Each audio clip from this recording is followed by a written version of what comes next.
Welcome to the Spotlight in Marketing, brought to us by Armstrong Lloyd, headhunters in B2B tech marketing space. I'm your host, Karen Lloyd, and today we are joined by Russ Somers, currently the VP of Marketing at Quantified. Russ is a marketing leader who loves the challenges, heartbreaks, and joys of growing that early stage company. But really what makes Russ really particularly fascinating to me is his candid perspective on startup growth. He has taken multiple companies from 0 to 30 million in revenue. He has also fully embraced AI to help the efficiencies of running his marketing function. So today he is here to share his experience. Welcome to the show, Russ. Karen, thank you so much. It is great to talk to you today. No worries at all. So you've really specialised in joining companies as the first marketing hire. How do you select the types of companies that you want to work with? That's a really good question. Sometimes, Karen, I think I'm a little bit of a glutton for punishment in that early stage is always really hard. One thing I've learned is almost any time the value proposition of a company seems like a no-brainer, it's probably a little too simple and may not actually succeed. So you've got to find something that has interesting value that needs to be sharpened and brought to market. And I look for something where when I talk to the company, there's something here that even the people building the company don't quite get. And if we can uncover it and make it shine and take it to market, we can succeed. So it's a little bit of a feel thing of, I'm just compelled to address a certain opportunity, I guess. Great. And have you got an example then of when you have had it where it's been too good to be true? Have you got, maybe it's, if you can share, one that maybe was too good to be true or one that didn't feel like it could go somewhere and it did? Well, let's start. I mean, you mentioned heartbreaks at the start, and let's start with a heartbreak, shall we? Because work is hard and we put ourselves into it. Sometimes we succeed, sometimes we fail. A company I was with a number of years ago as first and last marketing hire was called Sonar Design. And really, we were Canva before Canva was quite possible, technically. And it was a matter of market timing. We were a little too early for the technology to be able to do what it needed to do, although I'm sure there were other factors as well. But it seemed like such a no-brainer, Karen, to say, what if we could free marketers to create on their own without the complexity of Adobe, natively in HTML? And it was in HTML5, and it was fascinating. I learned a ton. And we were too early. There was no appetite for it. But it seemed like such a no-brainer. Oh, wow. So it was that no one bought it or no one understood it? Adoption was really the problem because I think what we had misunderestimated was the fact that creatives or anybody building creative, they rely on a whole library of things. They rely on a library of fonts, library of stock assets, library of you name it. And we had made the poor strategic choice of attempting to build all of that ourselves. There is no reason to build another font rendering engine. There is just absolutely no reason to say we will build that from scratch. But we attempted to. Therefore, people didn't have the functionality they needed in the application. Therefore, they would not adopt. It's pretty straightforward, really, but it took us entirely too long to figure it out. I was involved in a startup, something very similar where we were trying to build something from scratch and we just felt because we hadn't really done a tech startup ourselves and we were trying to build everything from scratch, thinking we were a bit naive that we were thinking that the developer can build it all by scratch. You not buying plug and play or just making something really simple. And it seemed like a great concept, but that also failed because we didn't have the proposition right and we were overcomplicating it and it was taking too long. And people were getting very hung up with the color of the font rather than what it was actually doing, So I totally been there on that early startup. There's so many companies that fail in the early startups that we never hear about, but we all look at the ones that have done well and then think, oh, that was easy. And it was never easy, but you learn so much from the failures, Karen. And that one, there are two really big lessons for me. One was, you can't build everything yourself. You need to rely on other partners, plug and play applications you can bring in. For example, why would you build your own analytics engine if you can bring in good data? to, visualize, etc., things like that. So one is you don't have to build it all yourself, and you can't, you shouldn't. But the other lesson, Karen, was about the people, in that we had an extraordinary CEO who is incredibly transparent with the company. Everyone knew our burn rate, everyone knew our fume date. And we ran out of money and delivered the last payroll on a Friday. On a Saturday, I drove to the office with the CEO and the other execs, and we were going to spend the day taking the furniture out of the office and moving it into the CEO's garage, which is a very humbling experience. But what blew my mind is every single person that we had to lay off on Friday showed up on Saturday to help us move out, because we had been so transparent and nobody was surprised. So that was just an oddly beautiful and humbling moment, Karen.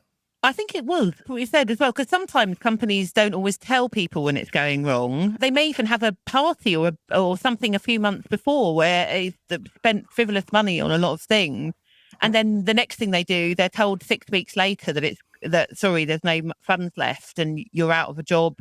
And that's heartbreaking for people, because they just can't see it. Whereas if you can see, what your company, you could see the writing on the wall and you were working towards that. I think it was a very unique. I bet that was a once in a lifetime experience. Was it for you? It absolutely was. I've never experienced anything like it, but it did teach me that if you treat people like adults, they will reciprocate. And that's just a wonderful thing. Okay, so we've talked about the heartbreak. So let's talk about the exciting part. So when evaluating at early stage, what can you generally do to assess whether there is that ability to go from that 1 million to the 30? How can you do that? How can you assess that ability to scale? It's a good question. It's a lot of times the issue is less the product is great or not, the value proposition is great or not. We sometimes forget as marketers that it's a market question, not just does the product work, but how does the market for this product think about the problem they're trying to solve? And is there a big enough market and an addressable market? So I think a thing a lot of marketing leaders miss when evaluating opportunities: talk to customers, understand who the customers are, ask to talk to customers. It's extraordinary when you do that in the interview process, by the way, because people very rarely ask for it. But in late stage, say, I would like to speak to a customer or two. Figure out, from the people they give you, okay, now you understand the persona because it's people like Steve or Joan that they connected me with. And then go find a half dozen more Steves or Joans, people in similar roles who aren't currently customers, and talk to them about their challenges. And that's a really ground level way to assess, is there actually a compelling problem being solved here that will let a company grow? Every time I've done that, I've succeeded. With Sonar Design, I did not do it because it seemed like too much of a no-brainer. But for TrendKite, I absolutely did. For Invoto, I absolutely did. It's very worth doing. Brilliant. Absolutely brilliant. And has there ever been, other than obviously the first company, are there any other companies where you ended up pivoting or changing something at the point of talking to the customers? Probably the biggest one would be Invoto. It was a video commerce business, but it started actually as sort of a demand gen play for online retailers, because we discovered that by creating product videos, which were cheap to shoot, we would literally go to like trade shows like the Toy Fair or whatever and shoot videos of people demonstrating their product, toss that up on a website. Google at the time was very thirsty for video, so it would drive tons and tons of traffic. And so the model was initially, we're going to, talk to a toy retailer, Toys R Us, get demos of their products, use that to drive search traffic, and then sell that traffic back to them in some fashion. But when we actually sat down and did the math about how large the company could grow, we realized that the market was too limited for that. There was certainly value. It was never going to be huge, and we aspired to be huge, as all startups do. So we pivoted and turned into a video commerce solution for those retailers. Let's put a video on the product page. Let's put add to cart buttons and buy functionality right within the video player. And that was a business model that actually worked for us. And I know now it's commonplace. You probably rarely see a product page without video. But at the time, it was a very new thing. Oh, brilliant. And then how long did you stay with that business? I was with that business for that 0 to 30 million journey before I left, and the company ultimately, shortly after I left, was acquired. So Okay. the company did all right. Company did Yeah, all yeah. right. Brilliant stuff. And what the 30 million? What do you think happens at 30 million? So why the 30 million cutoff? What happens at 30 million, would you say? It's a good question because everybody has these. People have rules about Mm, 1 million, 5 million, 10 million, and they're all kind of valid. I don't know how to describe it other than two things happen at 30 million. Number one, you probably have exit potential. You may have exit potential earlier than that, but by the time you hit 30 million, you're a force to be reckoned with. So there's that. The second thing is past that, and I have been in larger companies. For me, somehow it gets a little less fun in that between 0 and 30, I can kind of have my fingers in all the pies, understand what everybody's doing. I've certainly, by the time we're growing, I've brought in, people that are better at their jobs than I would be. So it's not a question of me sort of micromanaging everything, but something about that size and scale of a team can still feel really efficient and really fast. And once you get a little past that, that starts to break down and it just becomes a little less fun for me. Hard to describe, but I sort of know the feeling. But it's almost like the law of diminishing returns, isn't it? Law of diminishing returns, meaning that sometimes you have a little bit of something and you enjoy it, and then you have a lot of it, and it gets boring basically, and it all starts to taste stale. Whereas the first taste of a cake tastes wonderful, but the time you've eaten the whole cake, it doesn't taste very pleasant anymore. Yeah, I mean, that's a nice analogy. I think of a CTO that I worked with at a couple of early stage companies, and he took a role at a much larger company and said, I absolutely hate this. I spend my entire day interviewing and hiring or in status meetings. And there are people that would absolutely love that and be good at it. But he felt too far removed from the actual creation of value and delivery of value to the customer. And he and I are wired very similarly. Yeah, okay, then that's great. So we talk about playbooks in marketing quite often, don't we? All marketers should have their playbook. They should be able to roll that out. What's your view on that? Do you think there is such a thing as a magic playbook that you can roll out wherever you go? Yes, and you can download it from my website for $29.95. No, I don't think there is. I don't think there is. And this, I may need to raise my camera because I'm about to step on a soapbox here, Karen. I think marketers often use the wrong metaphors to describe what we do. We want to be a sports coach with a playbook that always works. Or the other one is we want to be a machine builder that builds a demand generation engine. And very high demand for both of those things.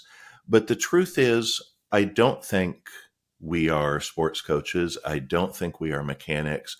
I think we are, especially in the early stage, explorers. And I think we need to embrace that. And this, by the way, can seem a little frustrating in the sense that everybody that hires a marketer wants me to come in and say, here's the problem to solve, and we'll solve it in exactly this way. But the reality is you have to dig in. You have to spend a lot of time really getting to know your customers, how they think, what they care about, and understanding how to connect that value back to the product so you can fundamentally sell product, which is kind of what we're hired to do. And that's a journey of exploration because what worked at Invoto was PR and events. Events aren't supposed to scale, and PR is supposed to be the most laughably, ridiculously ineffective lead gen channel ever. Yet those two levers absolutely drove Invoto to exit. And I tried plenty of other things. Those were the only two things that worked. Similarly, at TrendKite, we had an aggressive dual inbound outbound motion. We were one of those shops with a boiler room of 40 SDRs, calling, and then also tons of outbound marketing and inbound marketing. But fundamentally, Karen, what made that business succeed was our target, the PR manager, the PR director, was paid to answer the phone. So aggressive outbound worked really well in that space. Those are things you don't know unless you get pretty deep into a space. And so if I said, I've figured out the playbook, I have my Invoto playbook of PR and events. If I'd taken that to Trendkite and insisted, here's my playbook, why doesn't it work? I would have failed miserably. So, not a fan of playbooks, big fan of exploration and learning. And I do say we're explorers, not scientists. That's another sort of failed marketing metaphor to say that we are scientists and we experiment. Let's be honest, if you're an early stage company, you're not getting to statistical significance anytime soon on most of your data. No, exactly. And so how do you know which one to do? So I know we're explorers. So where do you start? So we're starting from a blank piece of paper. So how do we know where to start without a playbook, without experience in that area? So what's the starter? What's the starter for 10? I'm a big fan of whiteboards and 2x2 matrices. So I would almost take all the things you think might work. I would talk to customers. I would talk to sales. I would talk to people in the industry, in the business, get a ton of ideas of things we could do. And people are never short of marketing ideas. We should do a podcast. We should do webinars. We should do a series of executive dinners. You should take all of those things, write them down on Post-it notes, on sticky notes, and then on a whiteboard sort of matrix them out in terms of, on one axis you are going to have ease of execution. This is a super easy thing to do. This is a super hard thing to do. And on the other axis, you're going to have likelihood of effectiveness, because some things you're going to look at and go, that seems like a no-brainer. And some things you'll look at and go, not too sure, but maybe we should try it. And then you're going to pick the things that cluster in the top as easy to execute to start with and high likelihood of success. You'll try those things and you'll work through them. And the other thing is, you do have to ultimately think through how long you need to test any of those things before you decide if it's working or it's not, because it can take a little time, obviously. Yeah. How long would you say you test something for? It always feels like it's never long enough. But, and then when you decide to kill something, you go, it was too long. Why did we do that for 6 months? So there's some discernment involved, but you also should dig in and understand your customer journey, how long it takes somebody to buy, how long is somebody in consideration before they become a lead, how long are they a lead before they become a closed deal. If that cycle is 6 months and you're testing things on a 2-week basis, you're probably just driving churn. You're probably not actually learning. No, exactly. No, I think I really love the way you've broken it down. And it is kind of a framework, the way you broke it down, but an agile framework. And it reminds me of, Frameworks are great. Playbooks are different. yeah, no, exactly. No, that's a really good point, actually. Yeah, it's a framework is okay to have, but long as it's not just the same framework every time, it's within the parameters. Yeah. No, a really good point. So in terms of growing the team then, so you start as usually you're the first person in. So do you end up hiring people? And if so, what would be your normal, typical first hire? It has always kind of varied depending on what we think we may need. Most startup CEOs will tell you your first hire should be demand generation. And in many cases, it should be. And in point of fact, my first hire at Quantified is in fact demand generation. But that's not always the right call. There is a school of thought that says you actually start with product marketing, which sounds silly because product marketing is a one marketing function that doesn't directly deliver leads. But if you get it right on a product marketing level, on your positioning, on your messaging, on all those foundational things, your campaigns are likely to work.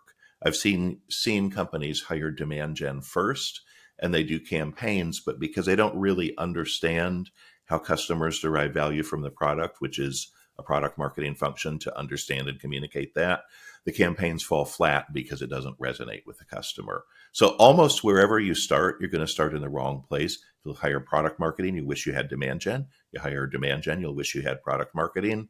You hire both, you'll wish you'd hired a designer. You'll always wish you had more. So the other thing is it's less about the role and more about somebody with sort of a unique flexibility. I look for people that are always learning, super curious, and flexible flexible about, oh, yes, I run demand gen, but I can also write some content, put out some ebooks on the side, whatever. Yeah, exactly. And also, I think predominantly someone that's not afraid with any stuff, but especially if it is a sales orientated, if most SaaS software is the sales cycle, so sales are involved. It's not very often it's like an e-commerce sale unless you're going for more the lower end of the market. So that ability to get that, to pally with sales and partner with sales, I think is key for any hire. I don't know if you agree. I agree strongly. And in point of fact, I often like marketers who have come out of sales. I had one director of product marketing that was an ex AE, and then, current demand gen hire comes out of an SDR role. And generally, people like that bring two things: they bring grit and they bring the ability to explain things in ways a sales team will understand. So those are priceless.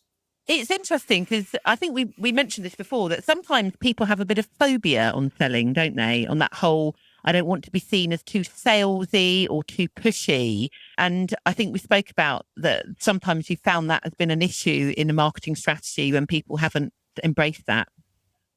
Yeah, you have to. I mean, I think everybody has to accept we're here to sell things. That's our role. We're here to make it easier for the sales team to sell. And yeah, I've run into that attitude before and it does feel like fear, Karen, and therefore writing along with AEs, writing along with salespeople, well, you can, certainly spending time with them at your conferences when you're working them. You need to understand how the sales persona works, how they think, and understand the stark terror they face when they show up to do a demo and the customer asks for something that is not in the product. You've got to understand that and respect that. They do a hard job. They do. And it's funny because I often say to people who are in marketing, I say, oh, what product are you selling? And they'll reply to me, but I'm not selling, I'm marketing. And I'm like, no, but ultimately you are selling. And that's the point I make. But it's that marketing people don't want to be feeling that they're sales. But so I think it's great you had somebody who came from that background and understood the pain of sales because it's hard. It is indeed. Yeah, it is hard, but but also with sales, I think the good thing about sales is you also do get that dopamine hit for when the deal goes through that you don't quite get in marketing because it's almost like a constant drip with the data and the creativity, whereas the sales they get that final like woo feeling when they've got it over the line. I'm trying to think of what feels like that for a marketer, because you're right. I don't think there's anything like that feeling of closing a deal. There's things that are close in marketing when a campaign really hits, you get a major media placement, everything goes right, and you bring in the whale account you were going for.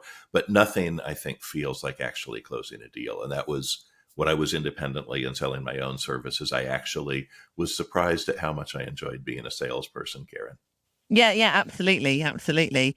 Plus the So, commission. We love that, don't we? yeah, exactly. But I suppose with marketing, it's always because you're thinking it's a team thing, and you're pleased for everybody in the team, which is very different to something when it's been attributed to you and your sort of neck is on the line.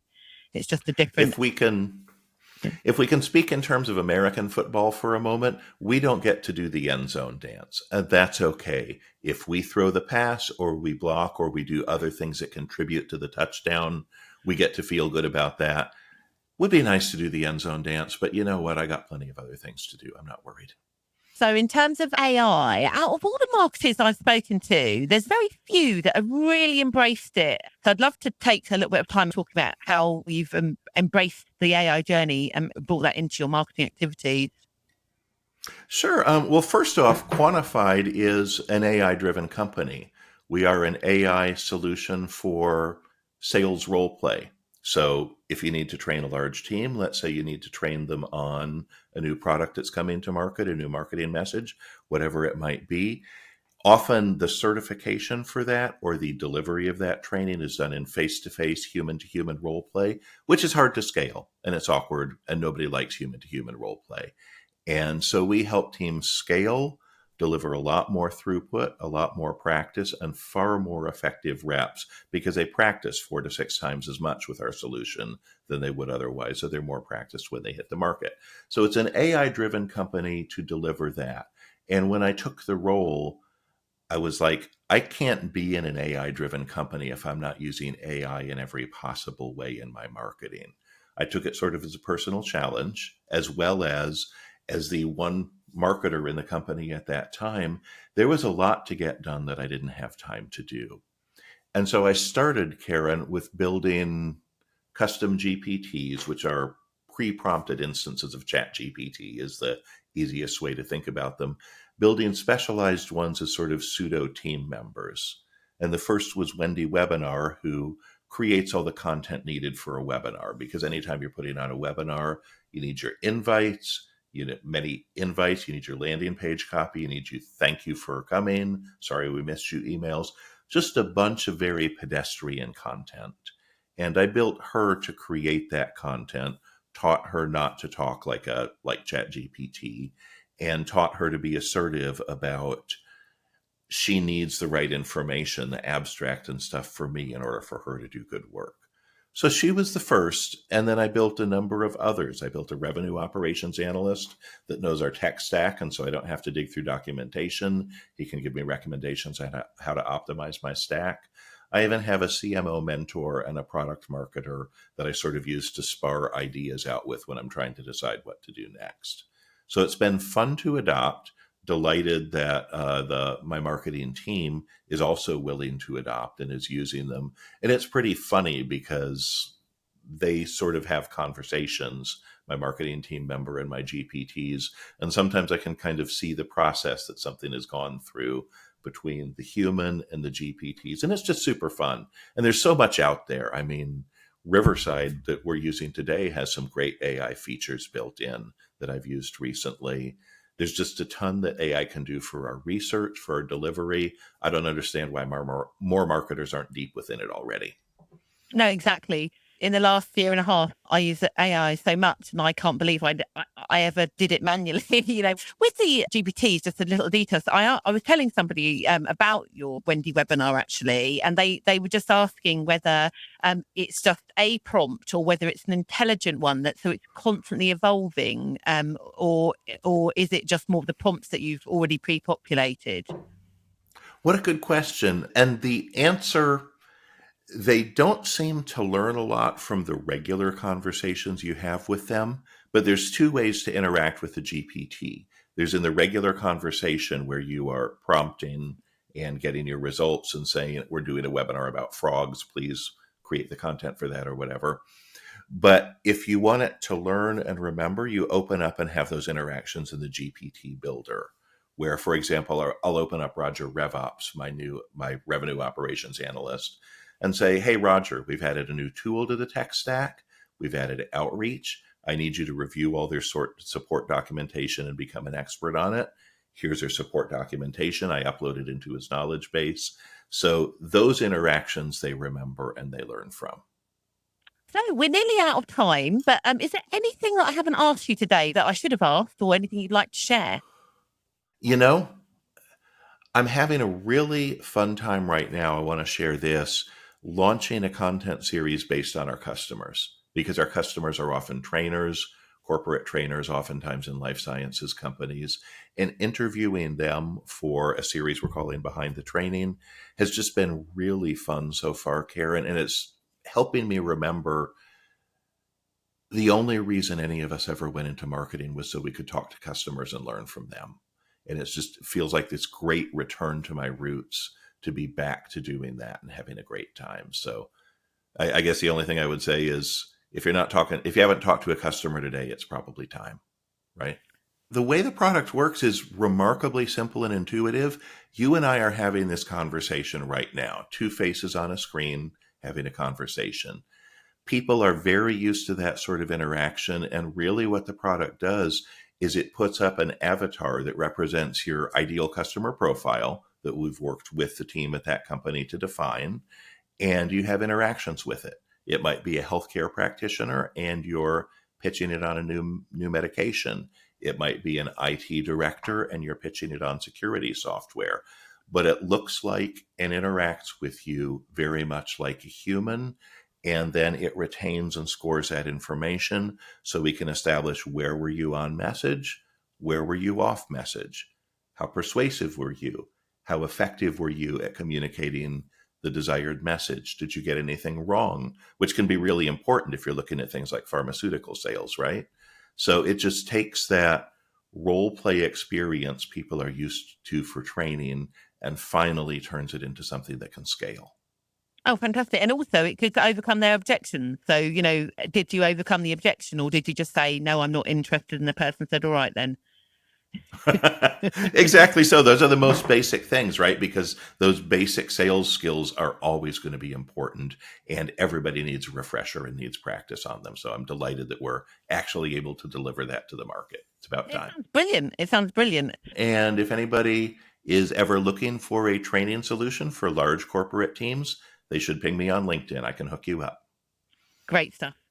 Fantastic. Well, I feel like I've learned so much today. It's been a really interesting conversation, but it is so fortunate we've run out of time. But I've really enjoyed this. So thank you so much for joining me today, Russ. Thank you, Karen. I've really enjoyed it. And thank you for tuning in to the Spotlight of Marketing. If you've enjoyed today's episode, please subscribe, rate, and review the podcast. And don't forget to share this with your CEO, your CRO, and other friends in the marketing community. Until next time, keep shining the spotlight on the power of marketing and driving business growth.